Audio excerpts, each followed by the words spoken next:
জিদানকে একবার বলা হয়েছিল মার্কোস লরেন্তে নাকি ফেদে ভালভার্দে। জিদান বলেছিল ফেদে।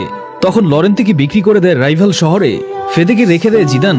কি এমন খুঁজে পেয়েছিলেন জিদান তার ভিতরে? যখন রাখা হয়েছিল তখন তার পজিশনে লড়তো ফর্মে থেকে মদ্রিস, স্কোরা, এরকম ডেডলি পজিশনে পিক ফর্মে থাকা মদ্রিসকে বেঞ্চ করার মতো শক্তি ছিল না ফেদের। জিদান গেল, লোপেতেগিও আসলেন, মাদ্রিদের মন জয় করতে পারলেন না। আসলেন সোলারি, ইয়ংদের দিয়ে ভালোই করতে চাচ্ছিলেন, সুযোগ দিচ্ছেন, হচ্ছিল না কোনো কিছুই, তিনিও চলে গেলেন। ভালভার্দে তখন থেকে একটু একটু করে সুযোগের সন্ধানে নামতেন আর অপেক্ষা করতেন ম্যাচের জন্য। জিদান দ্বিতীয় মেয়াদে ফিরে জিতালেন লা লিগা।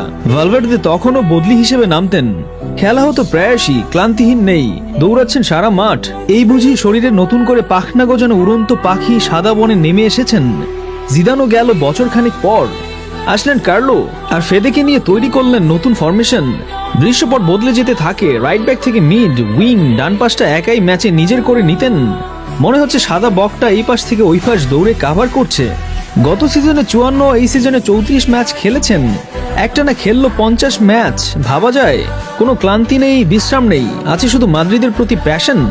ম্যাচ হারার আগেও বলবে না যে আমি ক্লান্ত নই, জীবন এখনো চলে, নিঃশ্বাস আছে পর্যন্ত আমি দৌড়ে লড়ে যেতে চাই মাদ্রিদের হয়ে।